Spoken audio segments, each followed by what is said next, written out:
votes if that continues. We are going to fight to fire Elon Musk, or at minimum, anybody in this country, anybody in Congress should at least agree that he shouldn't be given unconstitutional powers to enrich himself with our taxpayer money. So remember that during Donald Trump's last term, Americans came together. They rose up in every single district in this country and saved the Affordable Care Act. Republicans had control of the government, but Democrats stood united. Democrats went and gave our message out into the community. The community responded and rose up, and millions of people's health care was saved. Similarly, the Congressional Progressive Caucus is going to lead alongside leaders in this country to fire Elon Musk, to save our health care, save our schools, save our taxpayer dollars, stop the corruption, and I think this is a fight that we can pick and that we can win. Thank you all so much for coming today, and next we have the whip of the Congressional Progressive Caucus, Congressman Chuy Garcia. Thank you. Thank you, Chairman, and good morning to all. I'm Congressman Chuy Garcia from Illinois' 4th District in Chicagoland, and I'm here to say that Elon Musk has got to go. The richest man on the planet is engaging in an illegal power grab across our government. This is how he turned Twitter on its head, taking control of people, information, money, and buildings. Let's not forget, this is the same guy who retaliated against unionized janitors at Twitter facilities for demanding simply better wages and working conditions. We are here to tell working families that we will not allow Musk to have access to your Social Security numbers, to push out civil service workers, or to launch an all-out assault against government agencies. These moves are illegal, and we're working with civil rights groups who are suing Doge for these actions. Elon Musk is not fooling us. He has an ulterior motive for going against these agencies. He's trying to hide the abuses he's committed within his own companies. So there's a personal vendetta side to all of this. And he's been a bad boss, and not just at Twitter, but also at SpaceX. Workers have filed complaints, and he's got several lawsuits for the terrible working conditions, including denying mandated rest periods and overtime threats to organize. That's why he's targeting the Department of Labor, and he wants to conceal and obstruct the National Labor Relations Board's investigations. Then there's Tesla. Musk has 7 complaints under the NLRB for unfair labor practices that affect more than 140,000 employees. And it's the NLRB investigations. If they're not enough, Musk is also on the hook with OSHA and for the death of a Tesla factory worker in Austin, Texas. The record is clear. Elon Musk is anti-worker and anti-labor. We will not allow the shadow government that Musk is leading to destroy government agencies that protect workers. Elon Musk, we've got a message for you. You will be fired. People across all the states and capitals throughout the country are rising up and saying that we cannot have an unelected, someone who has not been vetted, someone who has not taken an oath to protect the interests of the people of the United States. Thank you very much. Next, I'd like to introduce Representative McIver. Thank you so much, Whip. My name is LaMonica McIver. I represent New Jersey's 10th Congressional District. Thank you to our chair and our whip for the comments. And I'm here to simply say that Elon Musk, you're fired. I went to the Treasury Department on Tuesday and joined with hundreds of other Americans and many of my colleagues here because an unelected billionaire gained access to Social Security numbers, bank account information, and personal data of millions of Americans. We went there to perform our oversight duties, which we are expected to do as members of Congress. We were elected to do this, but they turned us away. Let me be clear. Unelected billionaires like Elon Musk have no place in our government. He is trying to puppet master Trump's decisions about everything: women's bodies, immigrants' futures, our kids' education, government funding, on and on and on. And he absolutely should not have access to the Social Security and tax information of millions of Americans. But he does. And the entire Republican trifecta is letting him get away with this. It's despicable. If you are angry, you should be. But there is so much power with the people. Everyone should call Republican electeds, hold them accountable to the harm they're causing.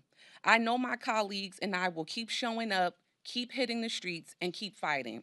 We will keep putting pressure and doing the congressional oversight we were elected to do.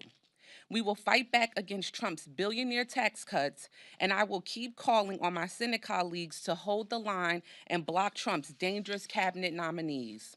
Nobody elected Elon Musk to be president, but he has his grimy hands all over our administration.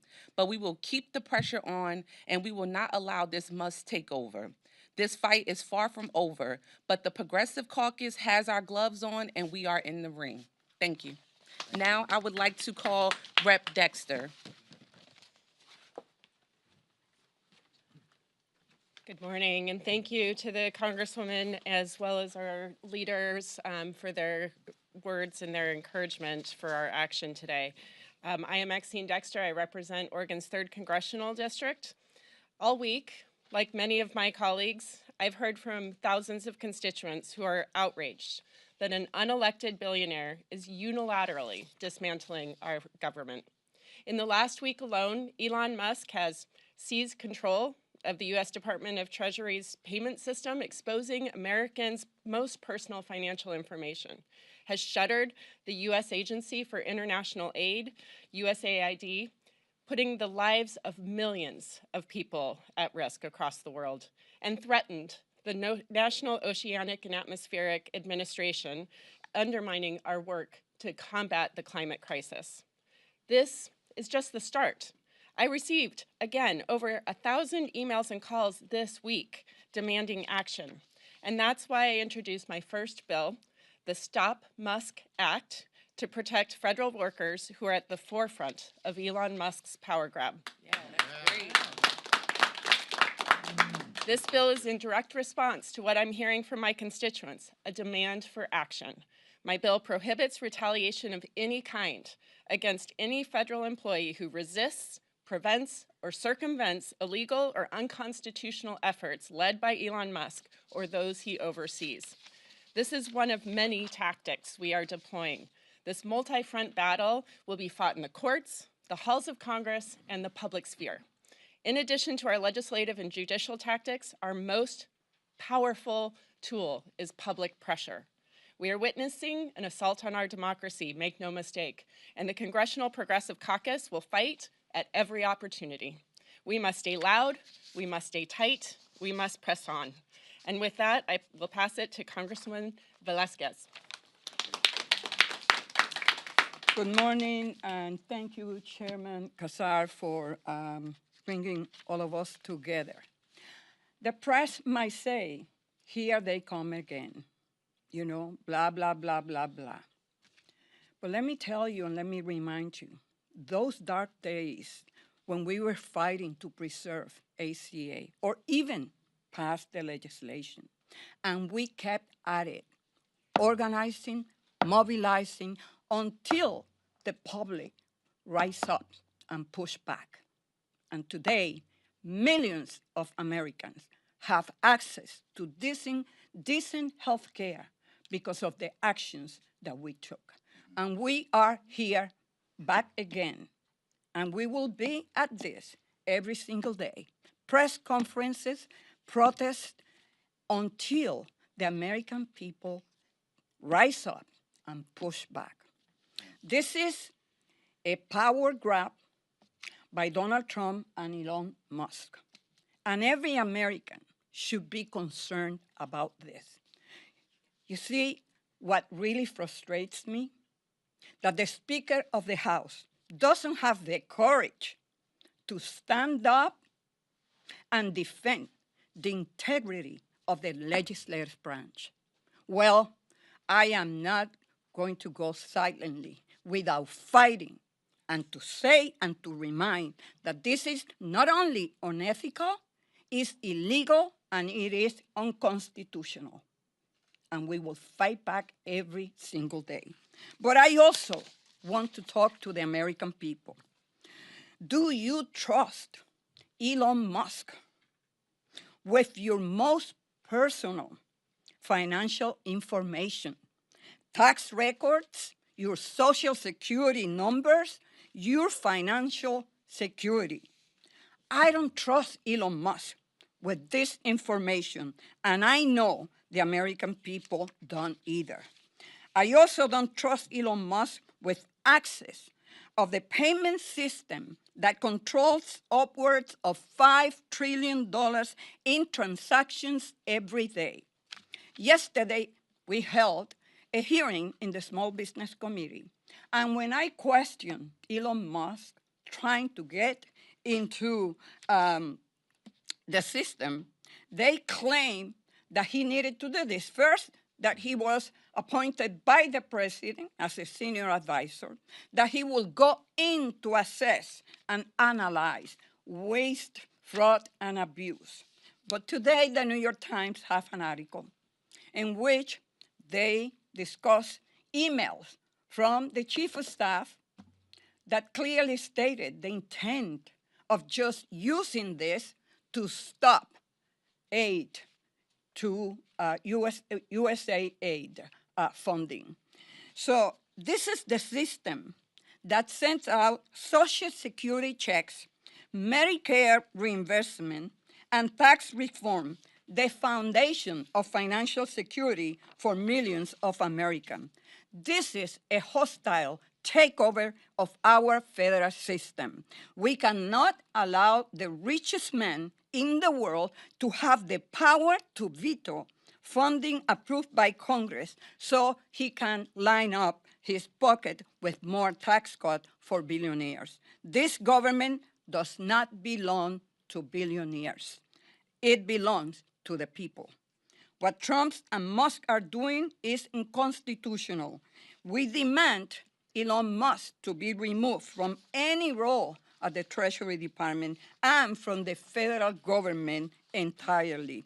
We are committed to using every tool at our disposal to stop this power grab.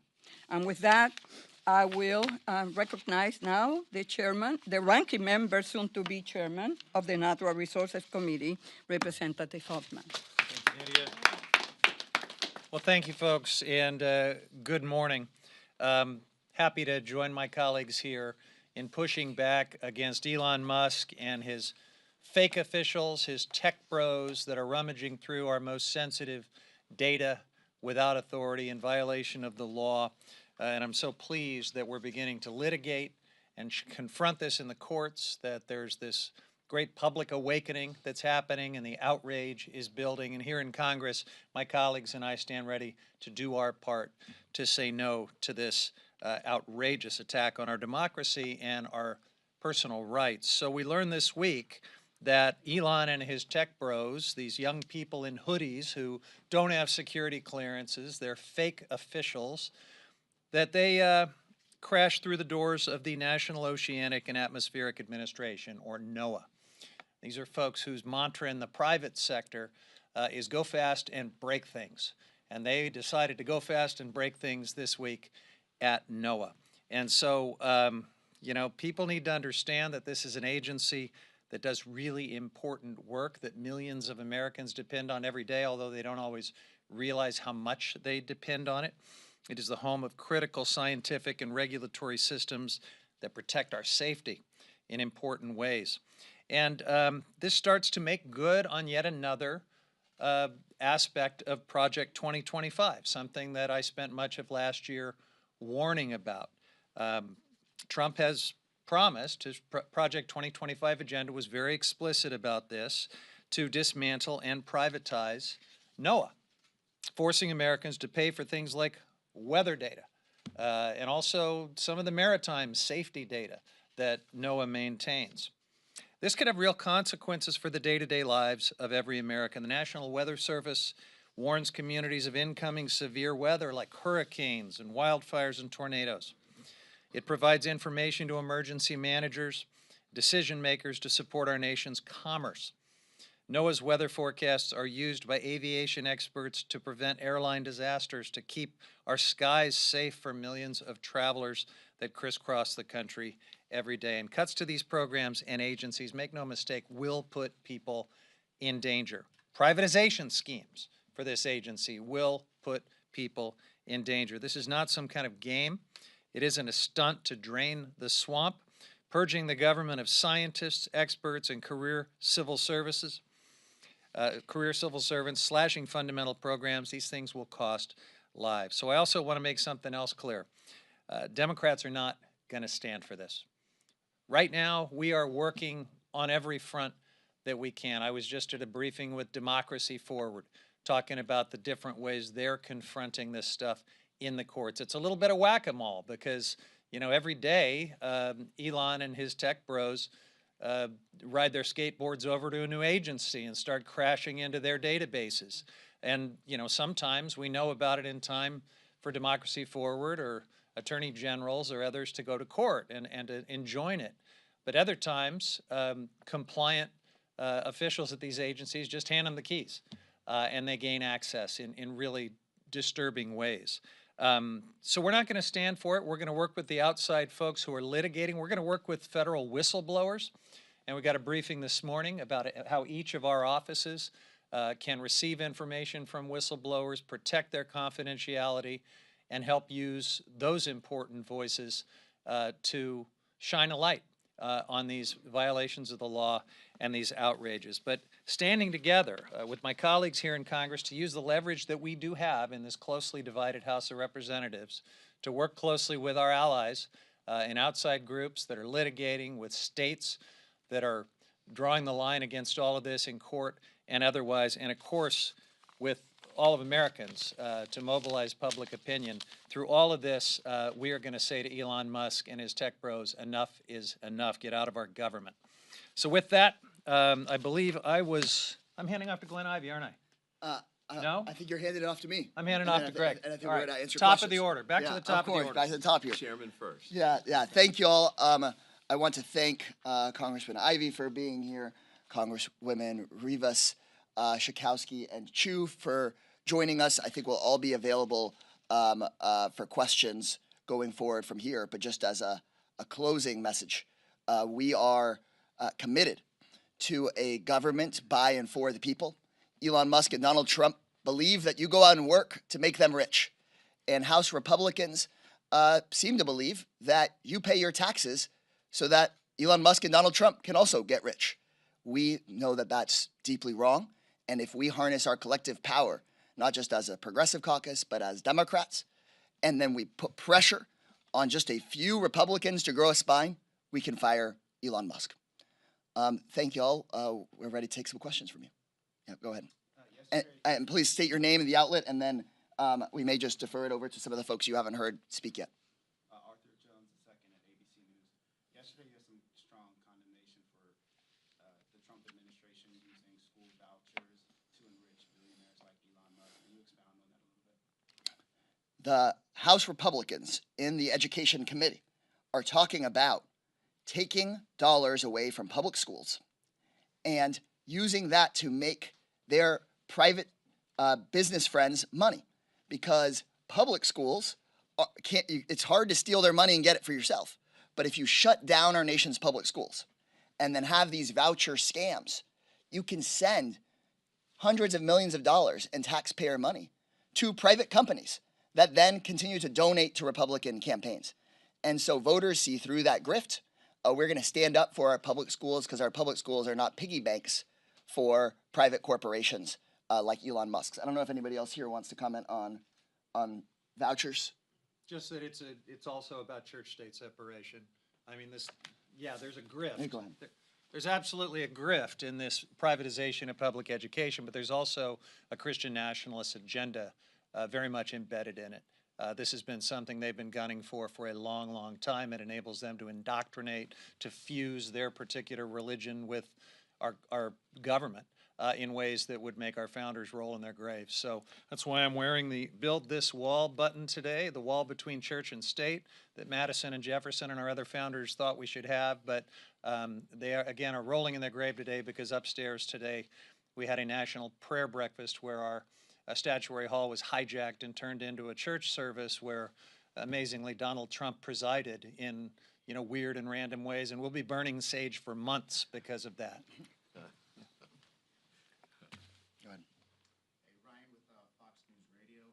Elon Musk put out a statement yesterday saying that DOGE will make rapid safety upgrades to the air traffic control system. Do you have any thoughts on him getting involved in that space? Elon Musk crashes and breaks everything he buys. He thinks he can buy our government. We cannot allow him to crash and break our air traffic control system. Look at what happened when he bought Twitter. It just started crashing. Again, not a big deal if your app doesn't open one day. It is a really big deal if Americans don't know whether or not their air safety is protected. So this is, again, another instance where Elon Musk thinks he knows better than everybody else in the world. In fact, he doesn't know anything about how to make sure air traffic control works. He doesn't know anything about how to make sure that our Social Security and Medicare and Medicaid payments get out to folks on time. He just knows that he wants to find a way to make money off of this at the expense of other people's safety. Anybody else on air traffic control? You want to say something? Well, I'll just say this. One of the things that's going to come up soon is Congressman Jerry Connolly and other Democrats are going to call for the committees, Republicans, to subpoena Elon Musk and have him come to Congress and actually testify about what he's doing and why he's doing it.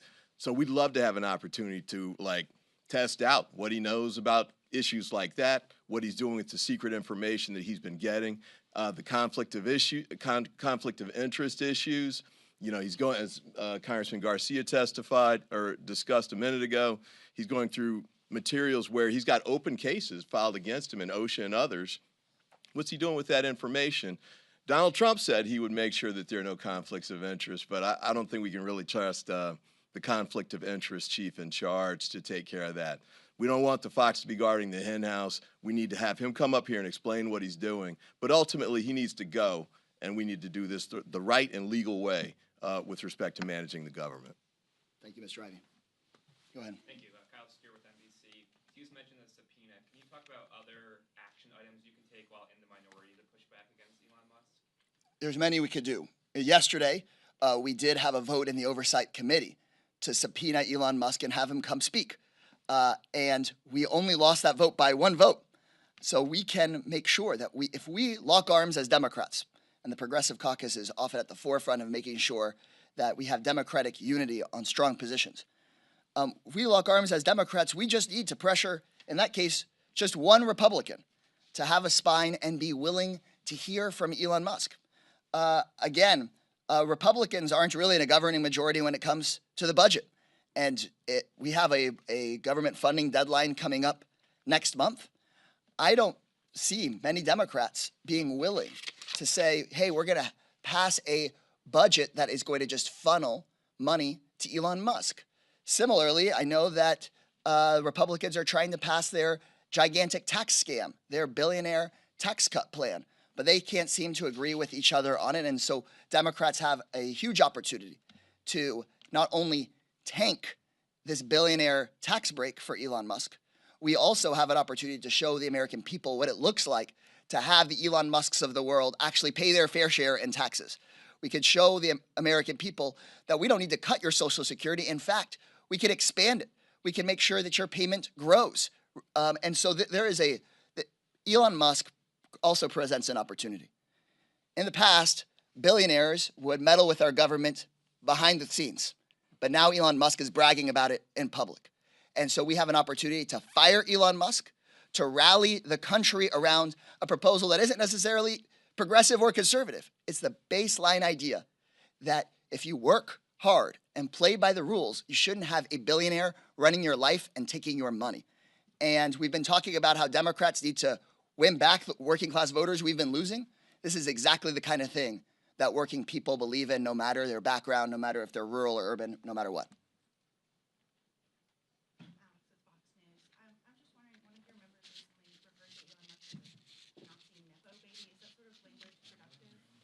I haven't seen what that quote is, and so I think what you're hearing clearly from us right here is that our message is very clear. Elon Musk shouldn't be allowed to steal your money. Elon Musk shouldn't be allowed to steal your data. Elon Musk should not be not only illegally shutting down services that benefit Americans, House Republicans should have the guts to say something about it. House Republicans shouldn't be enabling him to get another tax break, and that's our message and our language here today. Okay, thank you all very much. We're available to break out and take